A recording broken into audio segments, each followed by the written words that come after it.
día con Andrés y con Miguel de Netafim, hablando del tema riego, porque uno es tener el agua en la cordillera, tenerla en las zonas que tienen embalse, en los embalses y todo, pero otro, y lo más importante, es ser eficiente con el agua. Cada día accedemos a mayor tecnología. Hace muchos años que en Chile ya tenemos riego tecnificado. ¿Lo estaremos haciendo bien? ¿Seremos eficientes en esos riegos que tenemos? Hay que cambiarlos, cada cuánto tiempo hay que cambiarlos, hay nuevas tecnologías, estamos regando bien, estamos regando mal. Probablemente hay muchas dudas que tenemos. Yo sé que hoy día no van a ser, no nos vamos a poder responder todas. Sin embargo, yo creo que es muy importante ir avanzando hoy día en cómo somos eficientes y eficaces en el uso del agua. Así que quiero agradecer a Miguel y a Andrés, a Netafim, por el apoyo, por la entrega. Por supuesto, saludar allá a los 200 participantes que suben por segundo. Así que muy contento nuevamente de tenerlos a todos hoy día en nuestro seminario. Los dejamos también invitados para los cursos que vienen ahora de productor exportador, que se van a partir a partir de mañana. Así que muy bienvenidos, muchas gracias y que tengamos una muy buena jornada. Muchas gracias, Jorge, presidente de Fedefruta, nuevamente con este tema tan importante que surge en cualquier reunión entre asociaciones y gremios, el tema de cómo mejorar el riego. Y por eso me alegro yo presentarles a Miguel Orellana y a Andrés Boissier, también de nuestra compañía que siempre ha estado pendiente de estos temas y con soluciones que vamos a conversar ahora. Como les dije en un principio, vamos a partir primero con Miguel Orellana, que hablará con ustedes, nos prometió 25 minutos, 30 minutos, para dar después una segunda parte en la que va a estar Andrés, y después vamos a ir con preguntas. Este taller también va a ser bien interesante, lo van a ver ustedes porque vamos a hacer mucha interacción. A nosotros, a nuestros panelistas, les pedimos algunas preguntas y al final vamos a aprovechar estas herramientas para que vayamos compartiendo información a través de preguntas. Así que los llamamos a que todos estemos atentos con eso. Muy bien, vamos a dejar entonces ahora a Miguel, que le vamos a también a prender su micrófono. Y tanto yo como Andrés nos vamos a despedir y nos vemos de aquí a una media hora más, nosotros dos.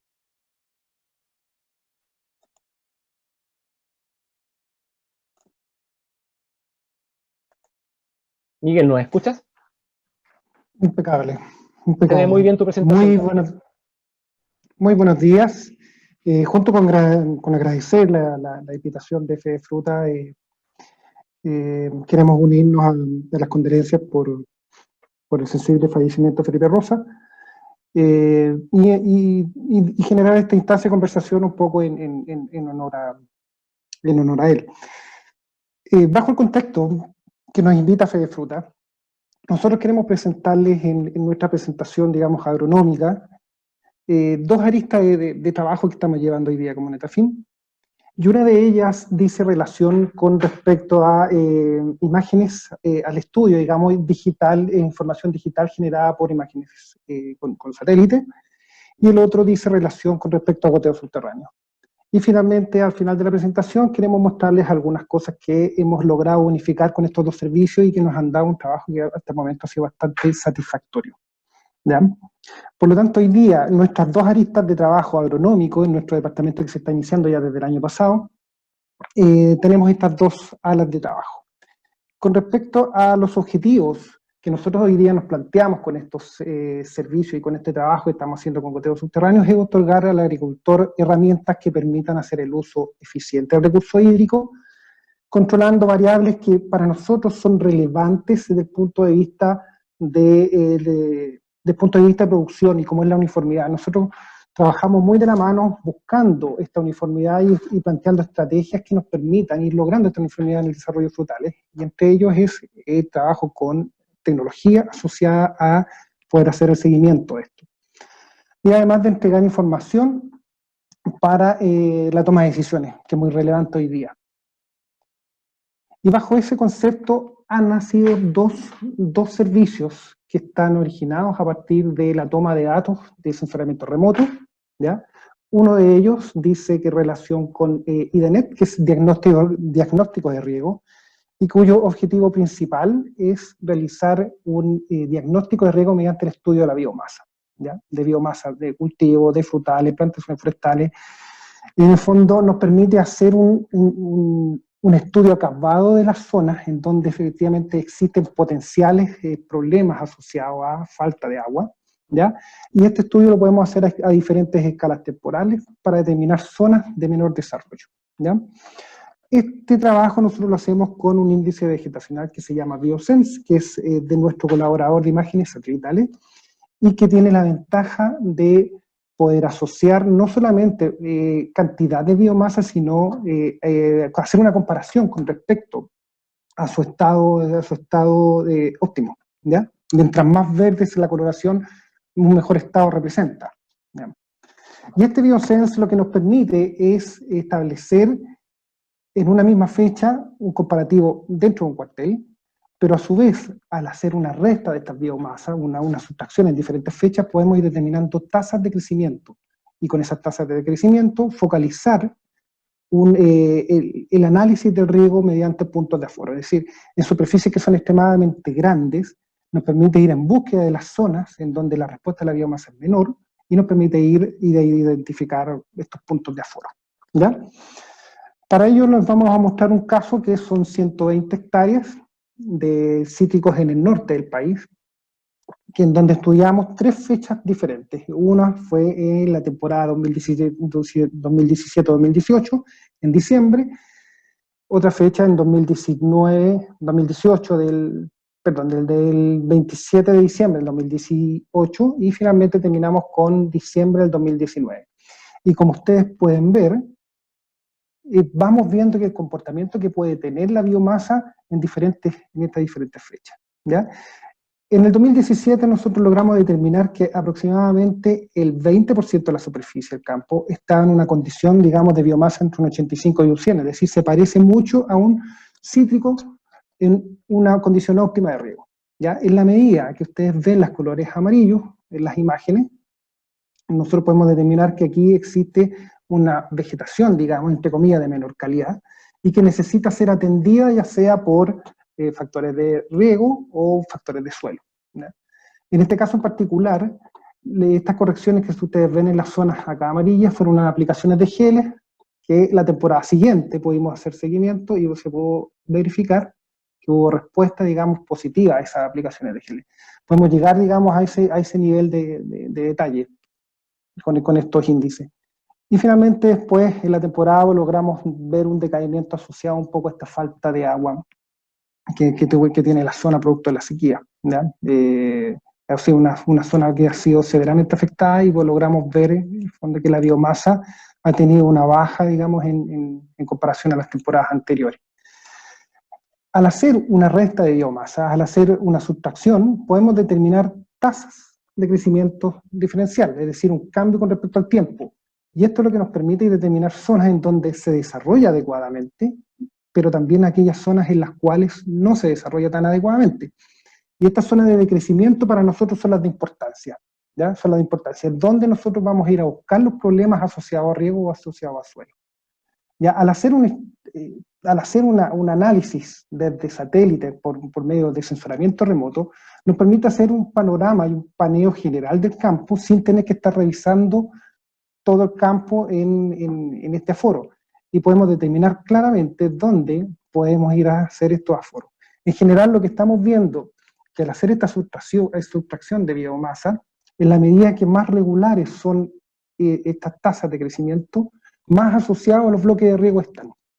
Y eso nos permite ir a establecer estos puntos que nosotros vemos acá para aforar goteros, ¿ya? Y en base a eso el cliente nos entrega la información para poder procesarla. Muchas veces nosotros le entregamos el protocolo de muestreo, digamos, de aforo, y nosotros hacemos toda la estadística y medimos la conductividad, coeficiente de uniformidad de distribución, y otros parámetros que permiten caracterizar el comportamiento de los goteros, y en el fondo determinar si es necesario cambiar la línea o bien hacer alguna mantención, y si no, ver qué es lo que podemos hacer para poder sectorizar productos que en general también está asociado muchas veces a problemas de suelo. Los problemas de suelo que nosotros vemos en estas imágenes normalmente están asociados a este comportamiento más intrincado, ¿ya?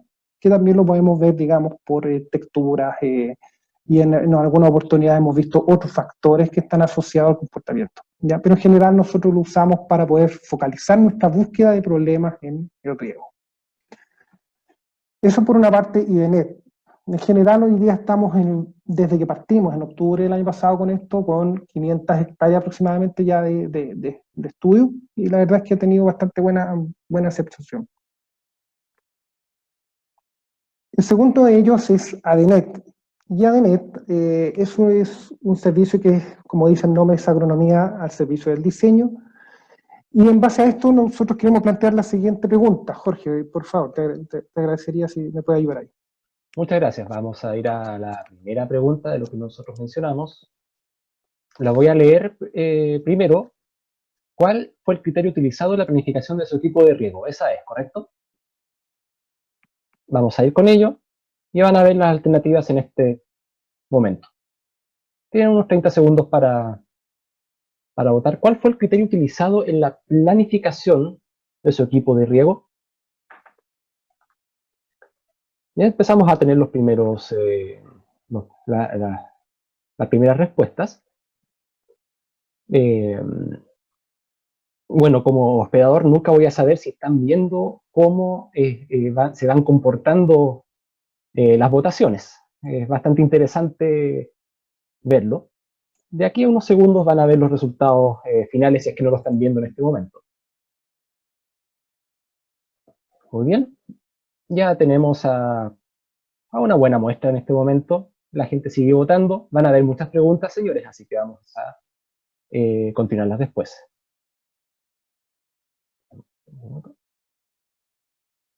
Ahí estamos compartiendo los resultados, Miguel. A ver si los puedes comentar. Perfecto. Y efectivamente, eso es lo que nosotros hemos ido viendo. Hoy día existe una tendencia muy acentuada a considerar el factor agronómico y diferenciación de suelos para la planificación de las plantaciones y los equipos de riego. Y eso habla muy bien de cómo hoy día estamos pensando, considerando que tenemos una gran variabilidad de suelos en el país, digamos. Por lo tanto, y en base un poco en ese contexto es que Netafim también ha desarrollado una herramienta ya de diagnóstico de suelo, pero este diagnóstico se está basando en explicar, digamos, de manera muy simple, con pocos datos de muestreo, ¿ya? Y realizando modelos de parámetros físicos y químicos, poniéndolos al servicio, digamos, de la sectorización de suelo, ¿ya? ¿Cómo logramos esto? Básicamente nosotros trabajamos, como decía, con nuestro surtidor de imágenes satelitales, y lo que hacemos es, mediante un estudio temporal de imágenes satelitales, analizar biomasa, analizar temperatura, topografía y una serie de parámetros biofísicos de la zona de estudio que nos permiten determinar zonas homogéneas, ¿ya? Estas zonas homogéneas son sugeridas en muestreo y con esto nosotros sugerimos estos puntos para poder llevarlo al laboratorio. Todos los modelos que nosotros trabajamos son basados en parámetros de laboratorio, sin embargo la selección de los puntos no es al azar, es sugerida mediante un análisis multitemporal, ¿ya? Y esto nos permite, después mediante un análisis multicriterio simple, trabajamos con una matriz de SATI, que es un modelo que nos permite mediante darle peso a variables, mediante la experiencia de gerentes agrícolas, que sé yo, mediante un poco de en cuenta, ver qué parámetro es el que ustedes necesitan para poder sectorizar este suelo, ¿ya? Este es un ejemplo, un pequeño ejemplo, de modelos obtenidos a partir de estas muestras con puntos de selección. Podemos lograr mapear densidades aparentes, porosidades, texturas, ¿ya? Humedades aprovechables. Recordemos que estos modelos están hechos todos con parámetros de laboratorio. Podemos también modelar variables químicas y físicas del suelo, en este caso materia orgánica, pH y conductividad eléctrica, para posteriormente generar estos mapas de suelo. El siguiente caso que les voy a mostrar es un mapa realizado en la zona de Cuncumén, ¿ya? Para Palto, en la zona de, digamos, de estar un poco a 5 kilómetros, digamos, de Santo Domingo. Y aquí logramos nosotros mapear el contenido de arcilla, que es bastante relevante, digamos, en lo que va a ser su manejo de riego. Mapeamos también pH, materia orgánica. En el caso de los pH, al poder hacer estas utilizaciones por pH, pudimos determinar enmiendas a aplicar para hacer las correcciones, así también como la materia orgánica. Y consideramos otros parámetros también como profundidad efectiva. En el caso en que no lo tengamos, podemos hacer camellones, digamos, en base a ese mapa, dónde hacerlos y dónde no. Pero básicamente el análisis multivariable en este caso consideró porcentajes de arcilla, básicamente en un 50, más de un 50% del peso de esta sectorización, la profundidad efectiva y el resto fue pH y conductividad. Como ustedes pueden ver, con este índice podemos mapear y diferenciar cada zona. Entonces cada color representa un manejo que va a ser futuro. Y esto nosotros se lo entregamos a nuestros distribuidores, que son empresas de riegos asociadas, para el diseño hidráulico del riego. Hoy día este predio, que de 120, 150 hectáreas, está ya en proceso de instalación, y la verdad es que tenemos bastante buena aceptación del cliente. Pero estos son los casos, y de un tiempo a esta parte llevamos más o menos entre 400, también a 500 hectáreas estudiadas desde octubre del año pasado que empezamos con el servicio. Y finalmente vamos a entrar a la parte de riego por goteo subterráneo, y aquí también nace la segunda pregunta, Jorge, con respecto al riego subterráneo. Por supuesto, vamos a ir a tu segunda pregunta, Miguel, es ¿cuánto espera ahorrar y utilizar líneas de goteo subterráneas? Vamos a ir a la consulta en este momento. ¿Cuánto espera ahorrar usted utilizando líneas de goteo subterráneas? ¿Cuáles son sus expectativas? Básicamente lo que pregunta Miguel.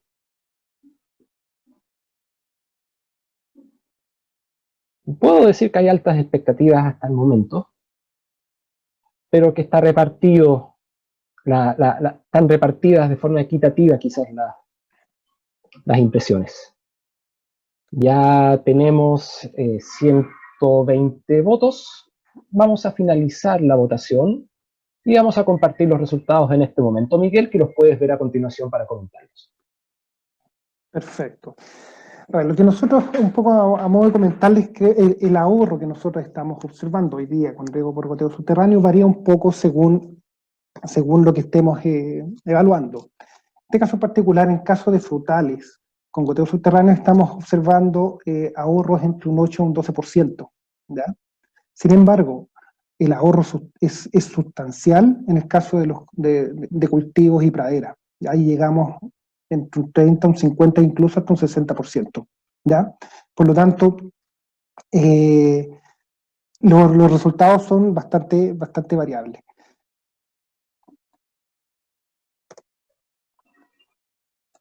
Bueno, ¿qué es lo que sabemos de goteo subterráneo? Hoy día sabemos que es un sistema de riego que usa líneas soterradas enterradas, ¿ya?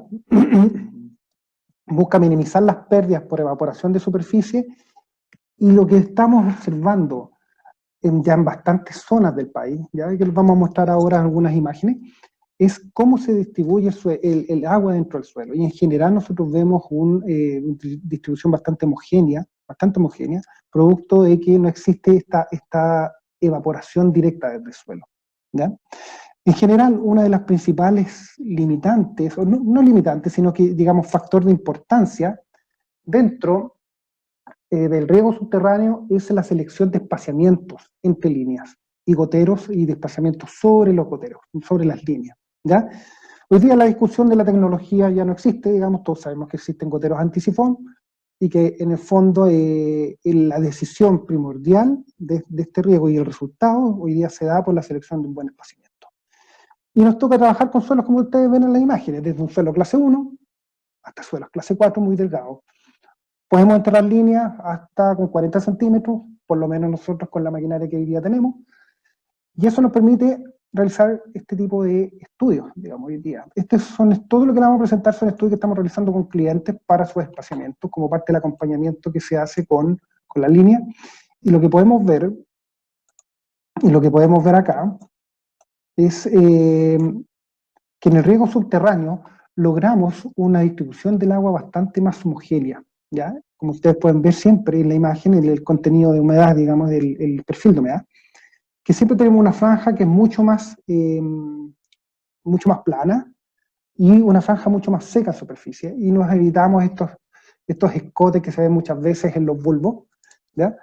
Y lo que observamos es que si lo comparamos con el riego superficial, siempre llegamos con un 8 quizá incluso hasta un 10% más de humedad en comparación a un riego superficial, ¿ya? Siempre el perfil llega mucho más mojado, y eso nos permite desplazar en el tiempo la frecuencia de riego y llegar al final de temporada con uno o con probablemente un riego y medio, digamos, al final de la temporada de menos, ¿ya? Este es un suelo al web. Aquí podemos ver claramente, digamos, que los contenidos de humedad se distribuyen y se concentran mucho más abajo, versus acá que tenemos, como decía, estos escotes donde está la planta. Este es el caso particular, una serie que se llama Serie Pocuro, en la zona de San Luján de San Esteban, más o menos. Y aquí lo que evaluamos fue en UA Mesa. La propuesta del cliente fue separar las líneas, cosa que no podía, dado el marco de plantación que tiene. Y en este caso en particular evaluamos los dos perfiles 24 horas después del riego. Por eso vemos contenidos de agua bastante similares. Pero sí logramos ver que al enterrar las líneas y separarlas, tuvimos un mayor volumen de suelo mojado, ¿ya? Mayor volumen de suelo mojado. Sin embargo, aquí hay que tener ojo, logramos visualizar claramente estas zonas que se ven, digamos, que son bastante vistas en la bibliografía, digamos, del goteo subterráneo, que muchas veces se generan unas zonas más secas. Y es ahí donde nace la duda si podemos usarlo o no en etapas de plantación, digamos, en una etapa inicial. La verdad es que en este caso en particular tenemos un 18% de una capacidad de campo que hoy día está en torno al 13%, está bastante más seca. Sin embargo, en otras situaciones nos hemos encontrado que sí es posible hacerlo, y eso lo vamos a mostrar un poquito más abajo, ¿ya? Estos están a 20 centímetros de profundidad, y cuando están a 20 centímetros de profundidad nosotros somos capaces de ver estos círculos, digamos, que muchas veces a algunos agricultores les gusta, otros, digamos, no tanto, prefieren no ver el agua, pero siempre sigue siendo mucho más superficie expuesta que en otras condiciones. En este caso particular que estamos viendo es un análisis de línea enterrada que estamos haciendo en una terraza aluvial del río Limarí, ¿ya? En este caso un poco el enfoque es distinto, ya que estamos haciendo esta evaluación para un césped, ¿ya? Y aquí, como vamos a hacerlo en un césped, necesitamos homogeneidad, un perfil muy homogéneo, mojado. Y empezamos a probar las líneas a 40, a 60 y hasta 80 centímetros de separación. Aquí estamos hablando de 20 a 35 centímetros de suelo, no más que eso, sobre un sustrato aluvial pedregoso de rápido movimiento. Por lo tanto, la percolación que puede existir ahí es muy grande, las pérdidas de agua por percolación. Sin embargo, logramos ver que con 60 centímetros tenemos un traslape de bulbo bastante adecuado, ¿ya?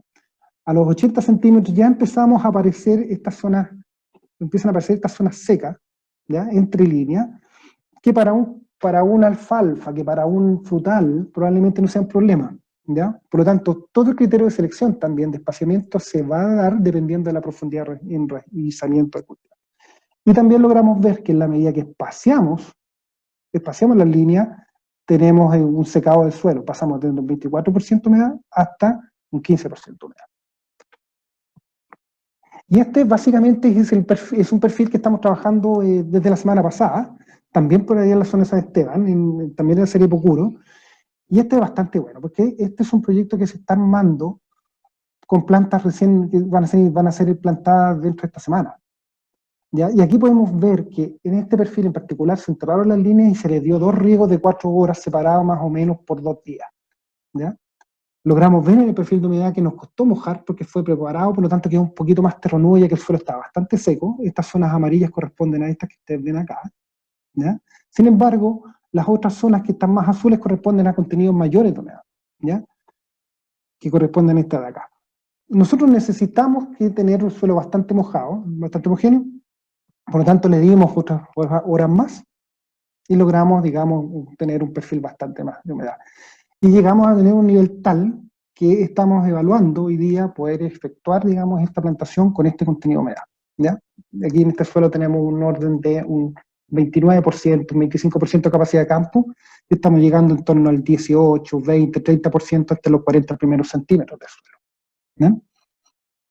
Y ya para terminar, mostrarles otra experiencia que estamos trabajando con estos sistemas que hoy día tenemos nosotros de monitoreo mixto, digamos, entre imágenes satelitales. Esto es lo que estamos trabajando hoy día en alfalfa.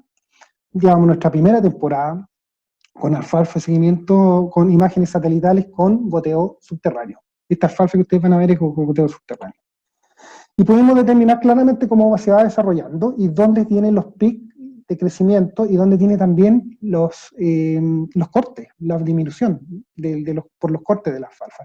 Estos son 4 cortes de la temporada, 4 cortes de la temporada, y podemos ver acá que ya después del segundo pic de crecimiento podemos ver esto. Si ustedes se fijan acá, tenemos un suelo bastante seco, tenemos algunas partes ralas producto de que el espaciamiento que se usó es para maíz, que lo vamos a mostrar a continuación. Y tenemos aquí cómo se vería la tercera semana en este círculo rojo, sería esta alfalfa, digamos, lista para el segundo corte. En general aquí las cargas que se dieron fueron más o menos de unos 30 milímetros por riego, y la ventaja que tenemos acá es que podemos regar y cosechar la alfalfa al mismo tiempo. Y este finalmente es el maíz, también con goteo subterráneo. Hicimos el seguimiento en distintas imágenes, con distintas imágenes en distintas etapas, partiendo desde el B2 hasta el reproductivo. Y también tenemos aquí un suelo bastante seco con toda su curva de crecimiento obtenida con estas imágenes satelitales, que nos permite ir viendo cómo vamos regando, ¿ya? Más el monitoreo que estamos haciendo constantemente. Un poco eso es lo que queríamos mostrar hoy día como estrategia que estamos trabajando en Netafim, y agradecerle ya la invitación. ¿Ya? Y finalmente me queda una lámina. Tenemos acá el perfil de humedad para el maíz. En algunas partes del suelo anduvo bastante bien. En esta otra zona no anduvo tan bien, digamos, pero es parte, digamos, del aprendizaje que hoy día estamos teniendo con el agricultor, ¿no? Y eso era un poco lo que queríamos mostrarles como parte de lo que hoy día hacemos.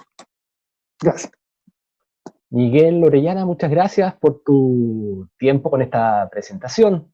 Recuerden que una vez terminada también la presentación de Andrés, que lo vamos a invocar ahora al video, vamos a hacer una ronda de preguntas con ambos expertos de Netafim. Por supuesto, también es importante mencionar también que estamos viendo sus preguntas acá en preguntas y respuestas, para que después nosotros podamos atenderlas en una conversación a posteriori. Nos despedimos entonces de Miguel, que le vamos a detener su video. Muchas gracias, nos vemos en un momento más. Y vamos a prender el micrófono también a Andrés, para que lo podamos escuchar. A ver, Andrés, ¿te escuchamos?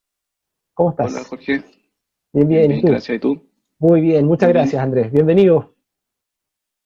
Por favor, ya este es tu momento para presentar.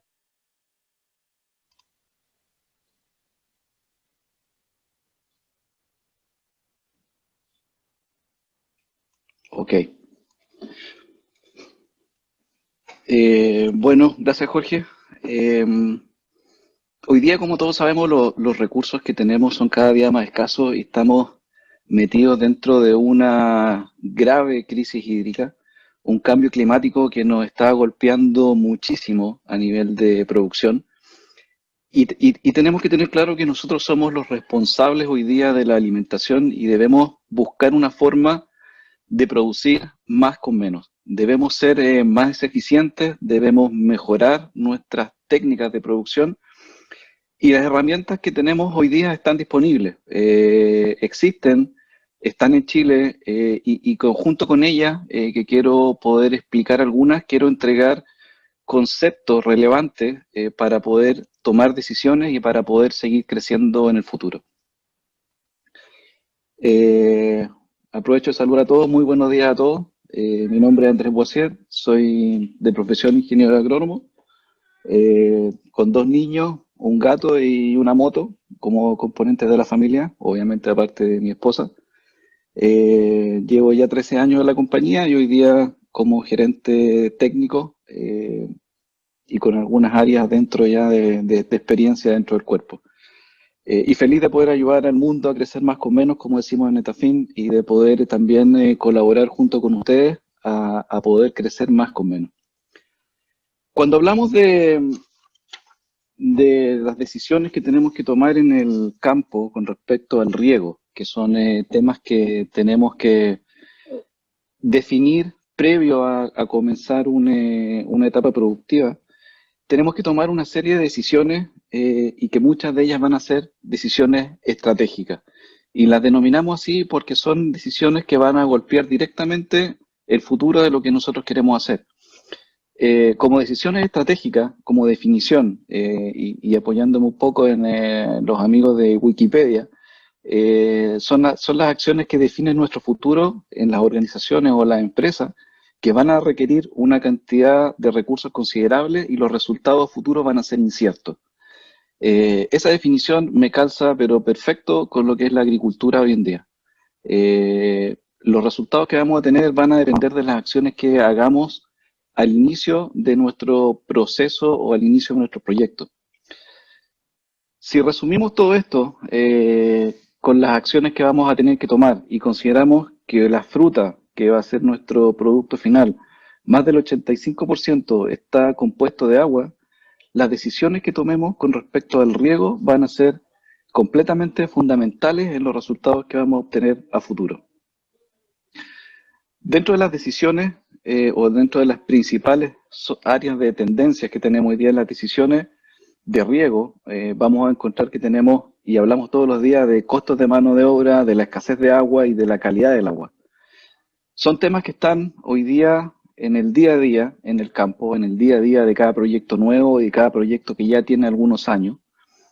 Y la única forma que tenemos de poder enfrentar esto, primero, partir del origen con un diseño de riego, como mencionaba Miguel, que podamos ser capaces de tener una uniformidad lo más alta posible, y ya vamos a conversar un poco de eso.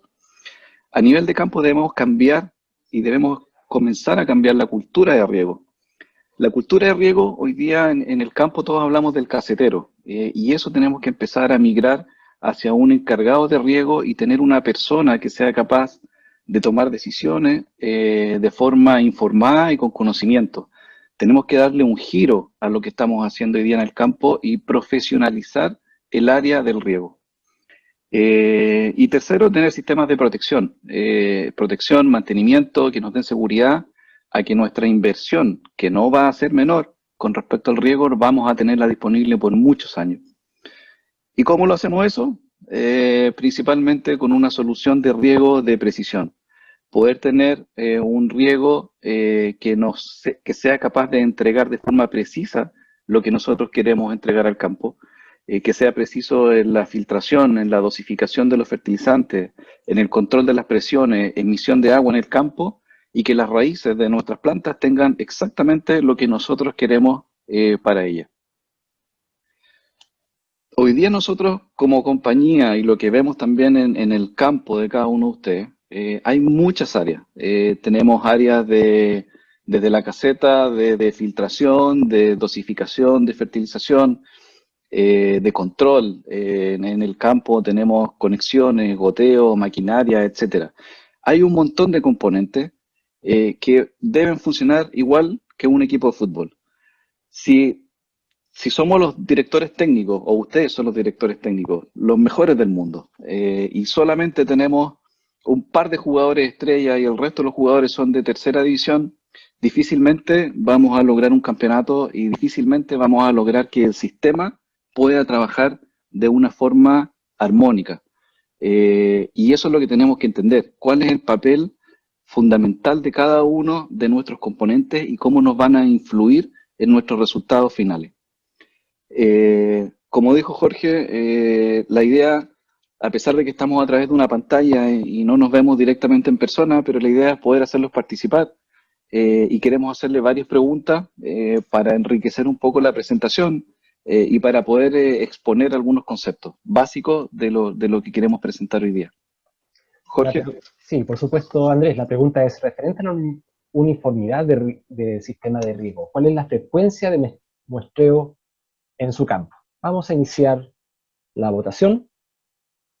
En cualquier momento, si es que ya no les llegó, va a aparecer el cuadro de la pregunta referente a la uniformidad del sistema de riego. ¿Cuál es la frecuencia de muestreo en su campo? no lo revisa, solo cuando se ven diferencias en el huerto, una vez durante la temporada o un par de veces durante la temporada. Estamos teniendo, por supuesto, varias respuestas. Siempre vamos a tener una muestra muy importante de los 260, casi 270 personas que nos están acompañando en este mismo minuto. Y entre los panelistas ya vemos unas tendencias. En un momento le vamos a mostrar los resultados. Ya tenemos 120 votos, ¿cierto? Así que vamos a compartir. Respondan con confianza. Sí. Esto no se va a filtrar, yo les aseguro que de la internet esto no va a salir. Así que tienes razón, ¿sabes qué, privado. Andrés? Qué bueno que lo dijiste. Estas votaciones son anónimas. Tú me pediste que lo dijera, se me pasó por completo. Estas votaciones son anónimas. No queda quien expuesto si es que teme que alguna información salga de más, ¿ya? Pero esta es la información que pueden ver, Andrés. Interesante, el mayor porcentaje lo hace 2 veces durante la temporada. Yo le tenía mucha fe a los productores de fruta y sabía que iban a ser de los cursos más aplicados que nos ha tocado en los últimos tiempos. No hay una respuesta correcta con respecto a lo que hemos preguntado. Hay una tendencia con respecto a la uniformidad. Lo que queremos, más que dar una respuesta correcta, es poder transmitir a ustedes cómo funciona un sistema de riego, cuál es la relevancia que tienen sus componentes y hacia dónde apuntamos. Hoy día, y ya vamos a retomar esto, hoy día todos los componentes de riego y todo lo que hacemos se refleja o va enfocado. No avanza esto, Jorge, dame un segundo. Ahí sí. Todo lo que hacemos en riego va enfocado en 2 conceptos fundamentales. Uno es uniformidad y el segundo eficiencia. Por eso queríamos entender de ustedes cómo revisan la uniformidad para saber qué tan certero es lo que nosotros estamos haciendo con respecto al sistema de riego. La gran mayoría respondió 2 veces durante la temporada y lo encuentro fantástico. Creo que 2 veces en la temporada es una muy buena forma de hacer una trazabilidad de lo que estamos haciendo en el riego y la uniformidad va a responder, uno, obviamente, a la calidad de los elementos que tengan en su sistema y segundo, va a responder al mantenimiento que nosotros damos de nuestro sistema. Y cuando hablamos de uniformidad, hay que diferenciarlo de otro concepto que es la variación de flujo. La variación de flujo es la variación del caudal que registramos en un gotero, en un mismo bloque, entre el de mayor y el de menor presión. Y la uniformidad se relaciona directamente con la emisión de agua de un gotero. Esto no significa que cuando medimos uniformidad, si hablamos que tenemos una uniformidad del 90%, no quiere decir que la variación de flujo es el 10% restante. Hay una relación entre los dos, pero que no es lineal. Y normalmente cuando queremos lograr ser eficientes en la distribución del agua y obviamente la distribución de los fertilizantes, debemos estar en el punto, no sabría decirle el color, pero está entre el amarillo y el verde. Gracias a mi daltonismo no logro diferenciarlo. Desde el 91.9%, desde el 92% hacia arriba de emisión de uniformidad, vamos a encontrarnos en un punto donde sí podemos decir que podremos ahorrar agua, por ende vamos a ahorrar energía y fertilizantes, y vamos a tener una mayor eficiencia de nuestro sistema de riego y obviamente vamos a lograr una mayor productividad de nuestro campo. Cuando vemos el tema de uniformidad, hay un estudio que quiero compartirlo con ustedes que se hizo hace años atrás en Estados Unidos, donde se analizó 103 campos, todos de almendro, y se analizó la uniformidad del sistema de riego, cómo estaba afectando la uniformidad del sistema. Y se determinó 5 zonas, desde excelente hasta muy mala, con los porcentajes que están abajo, excelente sobre el 92%, mala o baja desde un 82% hacia abajo, ya con problemas. Y se empezó a revisar la uniformidad de cada uno de ellos y se determinó que solamente el 11% de ellos estaba dentro de una buena uniformidad y correspondían a huertos que tenían una edad promedio de 6 años, 6,2 años. Mientras que casi el 40% de los campos que tenían mala uniformidad estaban entre los 8 y los 10 años de vida. Lo que es un número altísimo y muy preocupante si es que consideramos que un huerto en promedio deberíamos estar teniendo una producción a partir desde el tercer año, cuarto año en algunos casos, y lo proyectamos a 15 o a 20 años, podemos proyectar un huerto de frutales. Y tener casi 4 de cada 10 campos con una uniformidad baja significa que estamos dejando de producir una cantidad enorme de fruta y estamos afectando directamente a la producción y directamente a los resultados finales que queremos de nuestro proyecto. Más grave es aún si comparamos el mercado de Estados Unidos con otros mercados del mundo, donde la gente, los agricultores en Estados Unidos, por lejos son los campeones mundiales del mantenimiento de los sistemas de riego.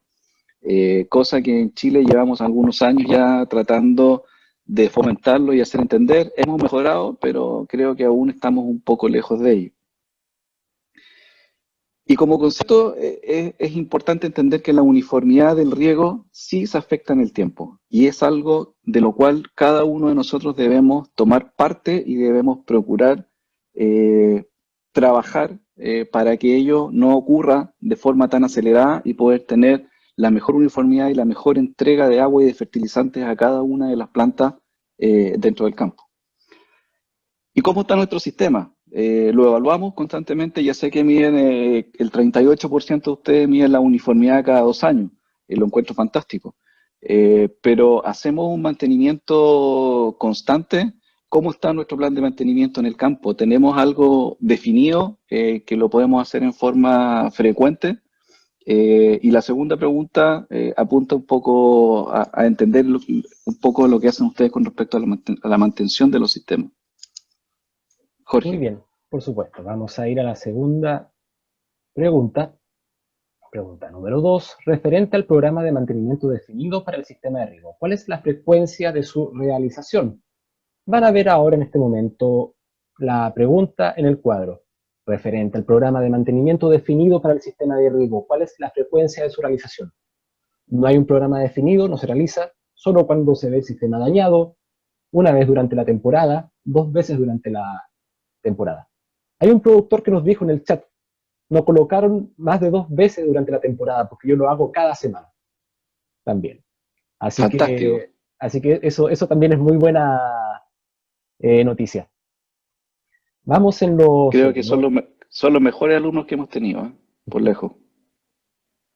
Vamos ya Cuando nos referimos a plan de mantenimiento o programa de mantenimiento, lo que queremos asimilar es como, así como tienen un plan de fertilización o un programa de fertilización, también deberíamos manejar un programa de mantenimiento de los sistemas, donde diga que los filtros se mantienen cada X tiempo, las líneas de riego cada X tiempo, inyecciones de ácido o de cloro o de algún otro químico que nos ayude a mantener. A eso nos referimos con un programa o un plan de mantención de los sistemas de riego. Vamos a terminar la votación, Andrés, y vamos a compartir los resultados en este minuto. A ver si nos puedes comentar lo que estás viendo acá, junto con los espectadores. La gran mayoría estuvo una vez durante la temporada. Otra vez, no hay una respuesta correcta o una respuesta exacta. Sí hay que tener un plan. Si el 60% lo hace entre 1 y 2 veces, ya quiere decir que por lo menos el 60% tiene un programa, que ya es un avance. Vamos a seguir conversando y un poco más adelante quiero explicar el tema de la mantención y cómo retomarla. Adelante. Ahí se ve. Se queda pegado después de las preguntas. Con respecto al mantenimiento, nuestro principal cliente cuando hablamos de mantenimiento de sistemas de riego son los emisores. Y el principal socio para la producción, por lejos, hoy día son los goteros. Si queremos ser eficientes y queremos mejorar aún más la uniformidad, el gotero hoy día es el que nos puede entregar la mejor respuesta y la mejor solución a los requerimientos y a la problemática que tenemos hoy en día. Ahora, cuando hablamos de gotero, y quiero explicar un poco qué significa un gotero. Un gotero, a pesar de que gotea, no son todos los goteros iguales, Y cuando queramos ver las diferencias de un gotero o entender calidades de un gotero, hay 3 puntos fundamentales que debemos conocer. Uno, el área de filtración, que es donde entra el agua y el que nos va a proteger que partículas no entren. Segundo, el largo del laberinto, que mientras más corto sea el laberinto, más turbulento va a ser, por lo tanto, mayor autolimpieza va a tener el gotero interiormente. Y tercero, el ancho o la sección de paso que tiene un laberinto, que es la sección que es el ancho por el alto, que nos va a dar una caja interior, que nos va a permitir un tamaño de partículas dentro del gotero. A pesar de que son cosas milimétricas, es información que todos tienen disponible a través de una web y no solamente de nuestra compañía, debe estar disponible de todas las compañías. Y entender que un gotero puede ser más turbulento que otro, menos turbulento, tener un laberinto muchísimo más corto, nos va a dar la confianza y la seguridad de que vamos a tener un gotero que se va a autolimpiar de una forma mucho más eficiente, nos va a entregar mayor vida útil y nos va a entregar mayor uniformidad durante su vida, que es hacia donde apuntamos, otra vez la uniformidad. Cuando hablamos de eficiencia y la reducción de mano de obra, que fueron 2 de los 3 tendencias que mencionamos al inicio, tenemos una serie de herramientas disponibles que nos van a ayudar a solucionar distintos tipos de temas en distintos tipos de realidades. Hablamos del mantenimiento hace poco y la gran mayoría mencionó que lo hacían una vez durante la temporada. Los felicito que lo hagan una vez durante la temporada. Mi recomendación como Netafim es que lo hagan mínimo 2 veces por temporada.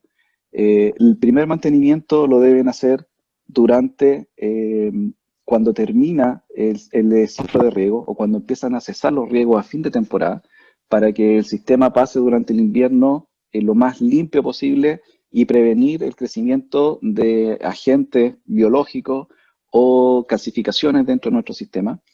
Y el segundo mantenimiento, realizarlo no cuando partimos la temporada siguiente, sino un mes quizás después de que partimos los riegos, para asegurarnos una limpieza durante la temporada de riego.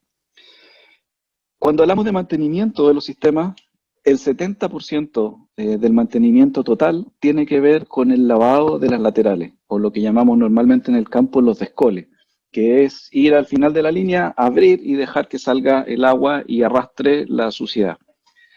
El 30% restante corresponde al mantenimiento de la filtración, a la inyección de cloro, de ácido, de agua oxigenada, etcétera, dependiendo de cuál sea nuestro origen de agua y cuál sea nuestra calidad de agua que estamos utilizando. Y una solución que nos va a ahorrar muchísimo tiempo, y es muy interesante cuando le digo a la gente que el mantenimiento no sirve de nada, que lo hagan una vez por mes, o que lo hagan el descole, lo hagan una vez por mes o lo hagan una vez cada 2 meses, sino lo ideal sería hacerlo cada 15 días como mínimo, según las calidades de agua que tenemos disponibles en Chile. Una válvula automática, como la que se ve en la pantalla, que sea capaz de hacer una limpieza o un arrastre durante cada ciclo de riego, nos va a solucionar una cantidad de mano de obra gigantesca. Si lo pasamos a costo, tener gente permanentemente, un batallón descolando cada uno de los sectores de riego versus una válvula que lo haga por cada vez que damos el agua al sector, nos va a ayudar a mantener nuestras líneas lo más limpias posible y con la menor cantidad de sedimentos posible, y esto va a golpear directamente a la zona de filtración de nuestros goteros y a la probabilidad de que entre algún sedimento dentro del laberinto de nuestros goteros. Otra opción interesante que lo mencionó Miguel es el riego por goteo subterráneo. Existen muchas opciones, existen de goteros y de líneas, y debemos entender cuáles son las diferencias fundamentales de cada uno de los goteros que tenemos disponibles para entender cuánto nos va a durar o si nos va a dar más o menos dolores de cabeza durante el ciclo de vida de nuestras líneas de goteo. Y cuando hablamos de riego por goteo subterráneo, esto nos va a traer varios beneficios en 4 áreas principales. Por el lado agronómico, obviamente vamos a tener una mayor eficiencia del uso del agua. por menor evaporación, vamos a tener una reducción de las enfermedades, sobre todo del cuello de las plantas, debido a que vamos a manejar el agua bajo suelo y no sobre el suelo.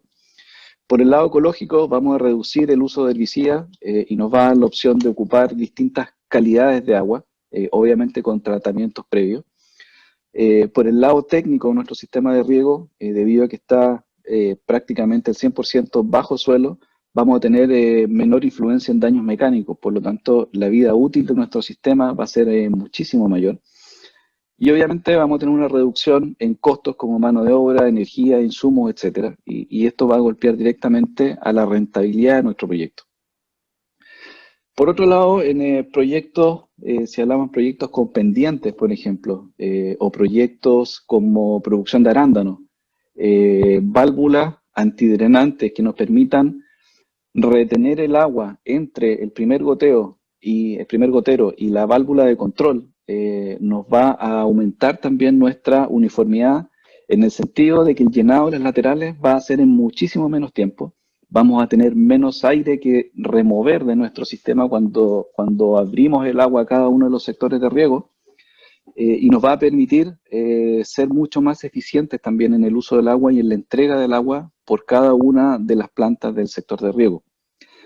Si combinamos esto con goteros de bajo caudal o ultra bajo caudal, como estamos hablando hoy día en Netafim, y cuando hablamos de ultra bajo hablamos de goteros desde los 0,4 litros hora, incluso seguimos bajando y aquí ya estamos hablando en centímetros cúbicos por hora, nos va a permitir tener el agua y los fertilizantes en la zona radicular y no tener pérdidas de agua por lixiviación, así como también vamos a poder mejorar la forma del bulbo en el ancho y no tanto en lo pivotante, y poder mejorar un poco el crecimiento de raíces en forma lateral. Con respecto a los productores de arándanos que mencioné delante con las válvulas antidrenantes, y esta foto grafica muy bien quizás hoy día las realidades que tenemos en Chile y en el mundo. Tenemos muchos desafíos y muchos problemas, sobre todo en arándanos y en otros sistemas de producción en contenedores o en maceta, con el tema de la distribución de un gotero a través de estacas. Y tenemos distintos grados de taponamiento o temas de instalación, que es bastante complejo y lento, y siempre buscamos la forma de mejorar la distribución, cosa que es muy difícil cuando lo hacemos con este tipo de goteros flecha o de estacas dentro del sustrato, debido a que el agua normalmente en las estacas escurre por la estaca y se va a liberar o se va a expandir recién en la parte final de la estaca, generándonos un bulbo que se va a concentrar en la parte inferior de la maceta y no en el 100%. Si pensamos que aquí no estamos hablando de suelo, estamos hablando de un contenedor que puede tener, no sé, 30, 50, 60 litros, y estamos distribuyendo el agua solamente en menos del 50% y en la parte baja, estamos dejando de crecer o estamos quitando suelo a la planta para poder crecer en su masa radicular. Y ahí es donde empezamos a hablar de algún concepto nuevo que puede ser llamado microuniformidad en contenedores, y con dispositivos que sean capaces de tener una distribución mucho mayor, como Netbow, por ejemplo, que podemos pasar de las 4 estacas a un dispositivo que tiene 8 goteros en la parte superficial. Nos va a permitir tener una uniformidad desde la superficie del suelo hacia abajo en una forma completamente uniforme, generando un crecimiento de raíces muchísimo mayor al que podríamos tener con una estaca o con un gotero flecha.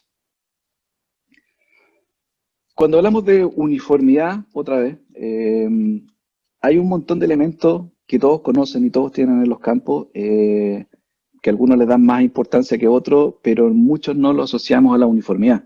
No quiero entrar en detalle en cada uno de ellos, solamente mencionar algunas cosas relevantes, como las válvulas de aire, por ejemplo, que nos van a permitir remover el aire de los goteros, por lo tanto vamos a mejorar la uniformidad eliminando el aire previo a los goteros, cosa que un gotero pueda entregar su caudal constante durante todo su ciclo de riego, o tener las tuberías completamente a full capacidad, cosa de que el caudal instantáneo que pasemos por las tuberías va a ser el que vamos a necesitar efectivamente en cada una de las válvulas de control, y vamos a tener una eficiencia energética muchísimo mejor con respecto a la distribución del agua. O válvulas de control que nos permitan, por ejemplo, tener en primer lugar la apertura y el cierre de cada uno de nuestros sectores en tiempo y forma, y controlar las presiones de operación para que la emisión sea la correcta. O los conectores, que muchas veces los miramos en menos dentro del campo y estamos acostumbrados a que la gente de riego ande con una bolsita de conectores en el bolsillo derecho y al lado izquierdo con un rollo de alambre. Y permítanme decirles que los conectores, un conector profesional no requiere el uso de alambre dentro del campo.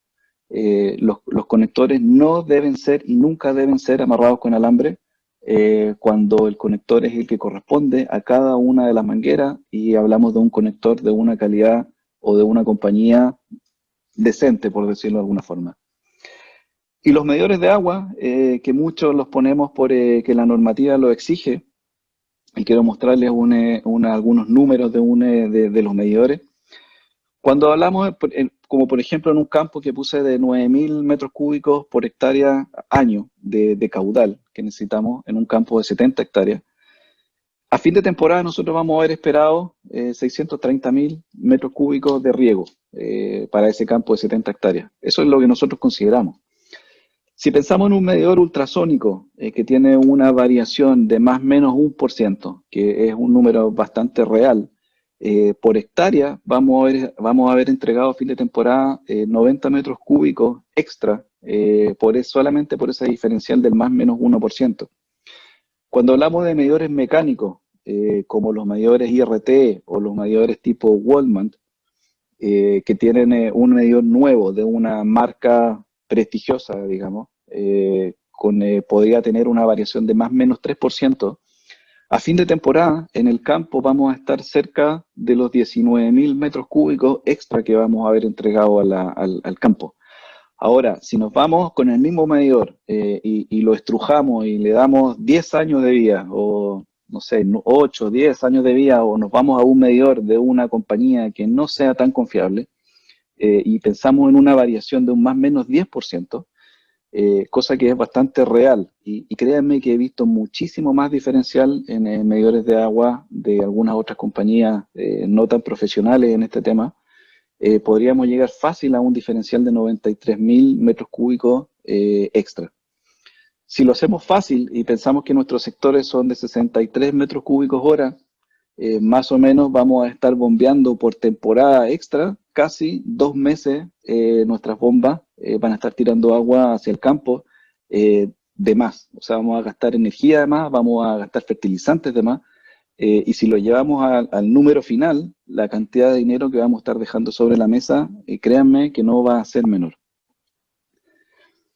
Con los sistemas de protección, como hablamos al principio, y hablamos de mitigación de existen hoy día ya posibilidades que se han instalado en muchísimas partes, ya que seguramente muchos de ustedes ya lo han visto, de sistemas de mitigación de de forma de pulsación. Y como lo dice el nombre comercial, Pulsar es un producto que es capaz de entregar agua para la protección en forma pulsada, digamos, no un riego constante, sino por pulso, con una precipitación que nos va a entregar una seguridad en la protección, y también nos va a permitir ahorrar en algunas condiciones hasta un 70% de agua, considerando la misma protección del campo.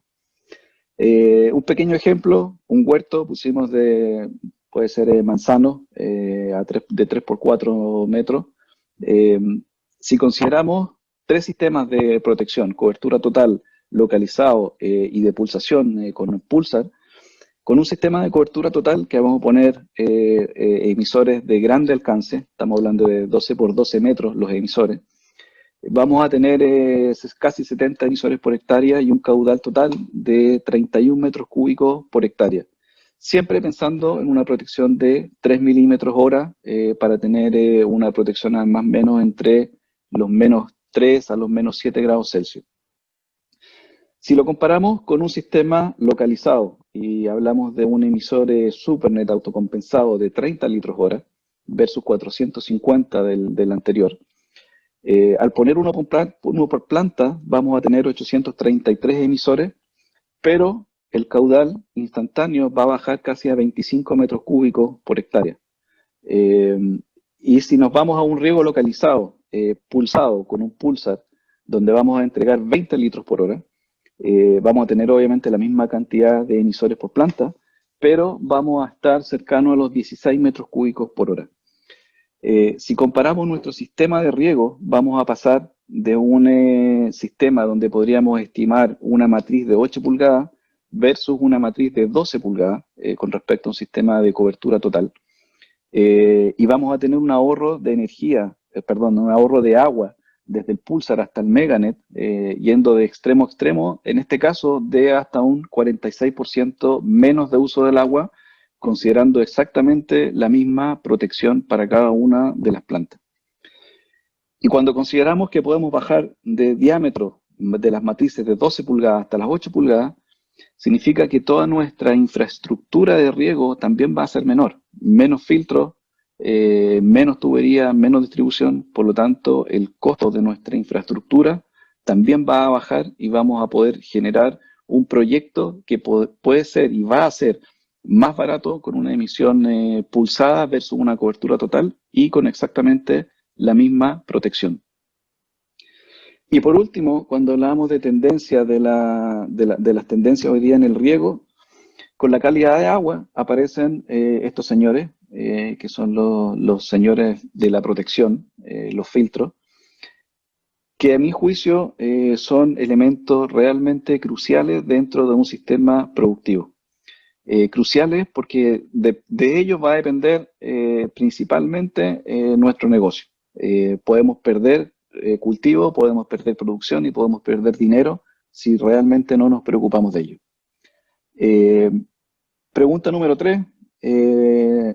Quiero saber hoy día, dentro de sus campos, ¿cuál es la principal tecnología de filtración que usan en el campo? Jorge. Sí, por supuesto, Andrés. Dice yo la he encabezado la pregunta, pero ya está. Sí, ya dio la pregunta, pero eso nos sirvió también para que las personas rápidamente empiecen a dar su impresión al respecto. ¿Qué tecnología de filtración predomina en su campo? ¿Filtros de malla, filtros de gravas o filtro de anillas? Esa es la pregunta que está haciendo Andrés en este momento. Y bien, solo tecnología, no quiero saber las marcas ni tamaños, solamente la tecnología. Y vamos a explicar algunos conceptos con respecto a la tecnología y cuándo usarla. Ya tenemos lista la votación. Vamos a compartir los resultados, Andrés. Esto es lo que pudimos capturar en este momento. 47% filtro de malla, 36% filtro de gravas, 16% de anillas. Ok. Me imagino, y no quiero saberlo para no llenarlo tanto de preguntas, que la gran mayoría debe ser filtros automáticos por la gran ventaja que dan dentro del campo.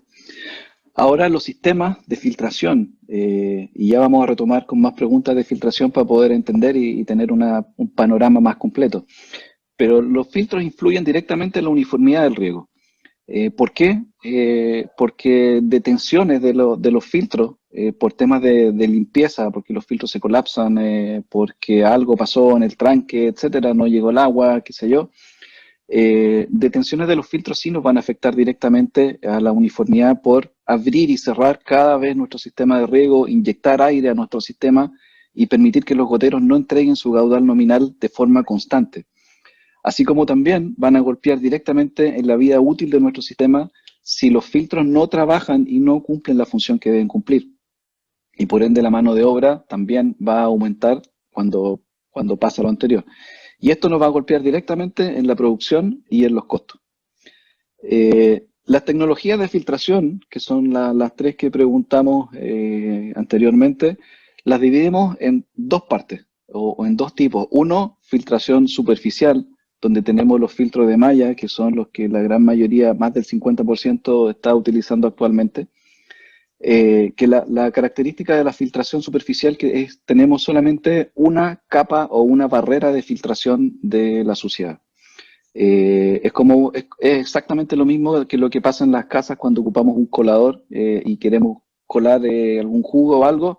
es una sola barrera y los líquidos pasan hacia el otro lado. Y por otro lado, la filtración en profundidad, donde tenemos varias barreras de filtración. Es más fácil entender quizás en los filtros de grava, que es el segundo ganador en las tecnologías, que tenemos que atravesar 40 centímetros de una capa de arena para que el agua pase hacia el sistema de riego. Los filtros de discos o de anilla hacen exactamente lo mismo que las gravas, pero con un dispositivo físico que es un disco ranurado plástico, pero cumplen exactamente la misma función. Las tres tecnologías funcionan bien. No quiero decir que una es mejor que otra, porque cada tecnología tiene su lugar dentro del campo y no necesariamente van a competir entre ellas. Pero sí tenemos que entender cuándo usar una y cuándo usar la otra y de qué forma poder dimensionarla para poder tener el máximo provecho de cada una de las tecnologías. Jorge. Muy bien, vamos a ir a la cuarta pregunta entonces, en este momento. Iniciar votación. ¿Cuál fue el concepto de selección de su tecnología de filtración? Y acá tenemos varias opciones. La definió una empresa de riego, no tuve participación, fue según la calidad del agua, según la ficha técnica de los filtros, de acuerdo a la velocidad de filtración, o en realidad más de alguna opción. Más de una me refiero a que puede ser dentro de las que están ahí, se coincide con dos. Exacto, ahí vamos a ver qué resultado vamos nosotros teniendo. Ya están respondiendo bastantes personas, ya lamentablemente creo que vamos a tener que cerrar en este momento por no dar tiempo, pero ya con 100 tenemos una buena muestra y estamos compartiendo los resultados. El 46% dijo que lo definió una empresa de riego y no tuve participación. ¿Qué te ilustra aquello, Andrés, si lo puedes comentar?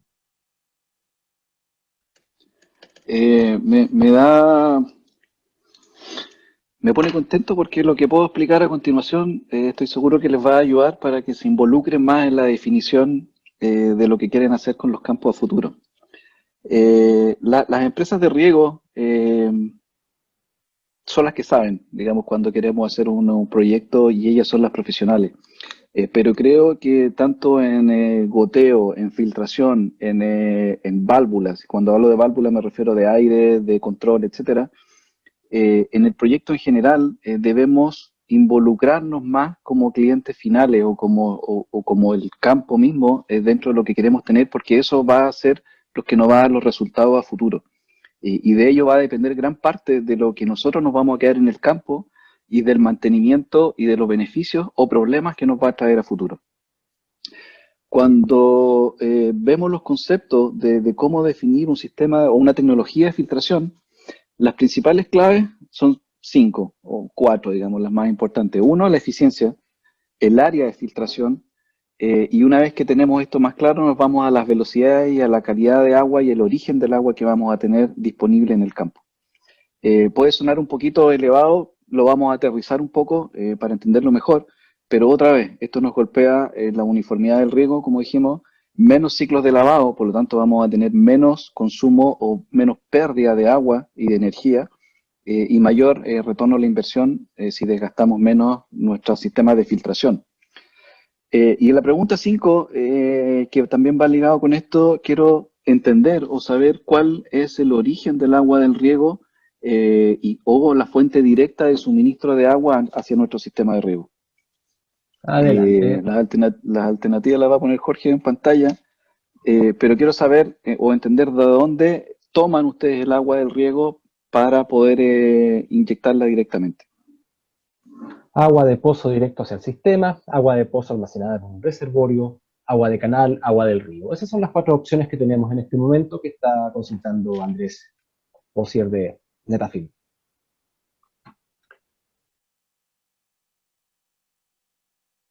Ya vamos rápidamente en 100 muestras, así que yo creo que ya vamos a terminar en este momento. Hemos finalizado la votación y compartiendo los resultados verán que agua de pozo almacenada en un reservorio y agua de canal tomaron las dos primeras mayorías en esta consulta. Andrés. Era lo que pensaba, era lo que pensaba más o menos por la fruticultura. Cuando hablamos de pregunto de la calidad, o sea, el origen del agua, porque cuando hablamos de filtración y de mantenimiento, la calidad del agua es fundamental. Hay una norma, no es norma, en realidad es un parámetro, donde definimos las calidades de agua para nuestros sistemas de riego, basado en los sólidos totales en suspensión. Cuando hablamos de un agua regular de 50 a 100 ppm, la verdad que es un agua difícil de encontrar en la realidad de Chile. Y cuando preguntamos a la gente en el campo, ¿cómo es tu agua? ¿Es buena, es mala, muy mala? La verdad que todos nos dicen, no, el agua es buena. Y la verdad cuando uno la ve, después de ya años jugar con agua, uno ya entiende más o menos lo que puede haber dentro del agua. Y conoce por zonas más o menos lo que tiene cada uno de los ríos, etcétera. Todos dicen es buena, pero es como cuando le preguntan a uno cómo es tu auto. Normalmente uno dice, no, es muy bueno. Uno se encariña con su auto, así como uno se encariña con su campo y con el agua, y a veces no vemos las cosas tan malas. Pero la verdad que hoy día en Chile, las aguas que ocupamos de riego parten desde regulares hacia abajo. Y yo diría se concentran más bien en aguas malas, si los consideramos solamente por los sólidos totales en suspensión. Y cuando definimos la calidad del agua y el origen del agua, con esto vamos a poder definir nuestra tecnología de filtración, que ya lo vamos a conversar brevemente. Y después de definir la tecnología, el siguiente parámetro importantísimo es entender la velocidad de filtración. Y la velocidad de filtración va a ser diferente para cada una de las tecnologías y va a variar dependiendo de la calidad del agua que nosotros vamos a inyectar a nuestro sistema de riego. Aguas buenas, aguas malas, vamos a tener velocidades diferenciadas para poder aumentar un poco la eficiencia de la filtración. Como definición de filtración es solamente algo conceptual, es retirar los sólidos del medio líquido que tenemos dentro del agua, y el agua de riego no es 100% limpia. Vamos a seguir teniendo partículas, pero partículas que van a ser capaces de pasar por los emisores que vamos a tener en el campo. O sea, no van a afectar ni nuestros goteros, ni nuestros microespersores, ni algún otro emisor. Y dentro de esto vamos a encontrar dos conceptos. Uno, la capacidad de filtración y segundo, la eficiencia. La capacidad es la que nos va a indicar la cantidad de partículas que puede retener un filtro, mientras que la eficiencia nos va a determinar la calidad directamente de la filtración. Son dos conceptos que van muy de la mano. Y aquí no va a haber pregunta, pero uno siempre se pregunta ¿en qué me debo fijar más? ¿Voy hacia la capacidad o voy hacia la eficiencia? La verdad que hay que tener un equilibrio. Si predominamos de la eficiencia por sobre la capacidad, esto nos va a golpear directamente en la vida útil de nuestro filtro. ¿Por qué? Porque lo vamos a hacer trabajar al máximo. Es como que manejáramos nuestra camioneta todo el tiempo a 140 kilómetros por hora en cuarta. El motor en algún minuto lo vamos a fundir y va a ser más temprano que tarde. Y cuando vemos el filtro adecuado, ¿qué es lo que necesitamos? Primero debemos entender que el filtro es el que debe mantener el agua en el punto óptimo, eliminando las partículas y reducir el tiempo muerto de nuestro sistema de riego. Es decir, no tengamos que hacer tantas detenciones por mantenimiento de nuestro sistema, sino que una batería automática pueda funcionar prácticamente sola. Y estas son cosas que vemos habitualmente en el campo y quiero explicarles por qué las vemos. Uno, los filtros de malla, los más utilizados por ustedes, en un 56% de los que estamos presentes, y mayoritariamente con aguas de canal o aguas almacenadas en reservorios abiertos. Este tipo de agua, la gran característica que tiene es que va a concentrar una gran cantidad de materiales orgánicos como algas, microorganismos, bacterias, etc.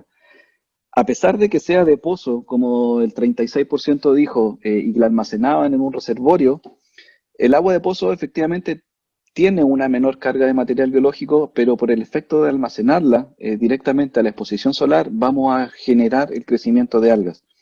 Y los filtros de malla, como dijimos que eran una tecnología de filtración superficial y de una sola capa de filtración, tiene una eficiencia de filtración muchísimo menor. Es la de menor eficiencia y llega entre un 60 a un 65% de eficiencia de filtración.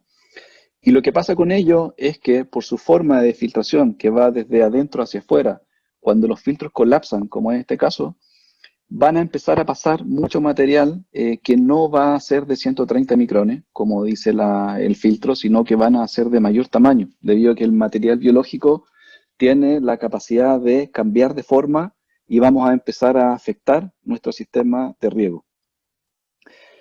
La filtración en profundidad, como las gravas, cuando colapsan también vamos a tener problemas.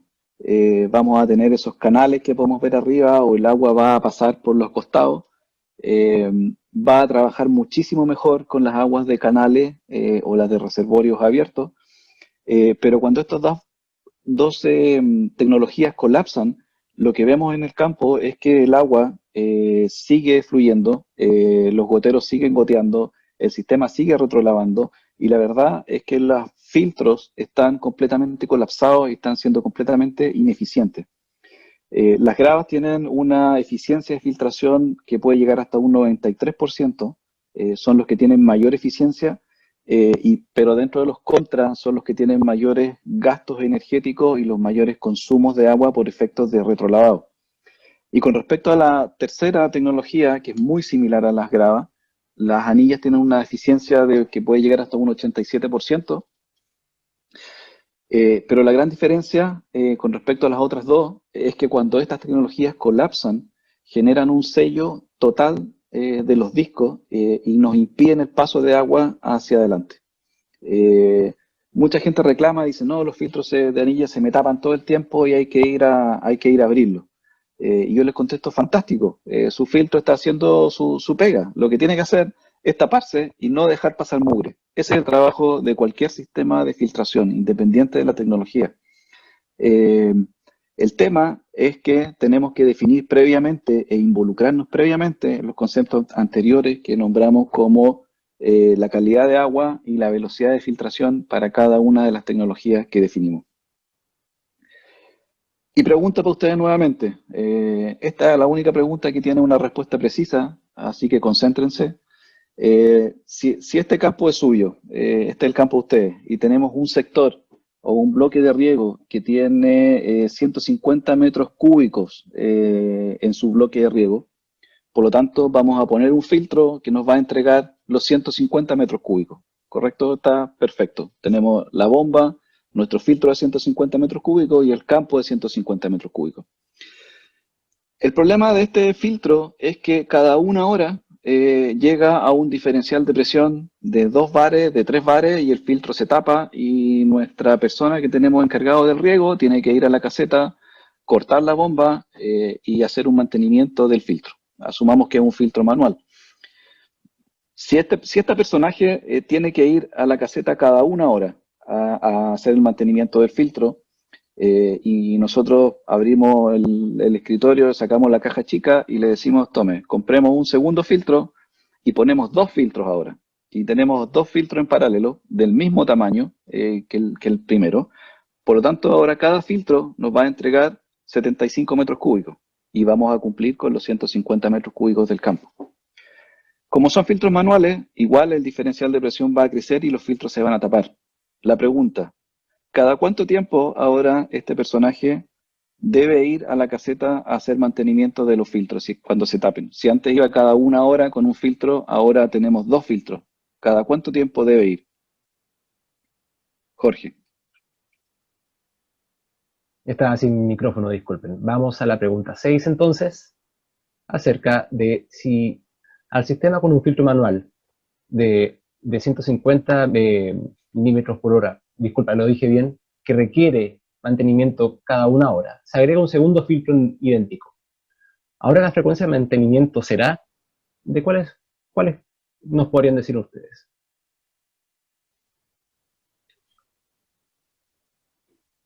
Estamos teniendo tendencias bastante marcadas en esto, yo creo que va a ser interesante revisarlo, Andrés. Vamos a ver cuántas personas más pueden responder.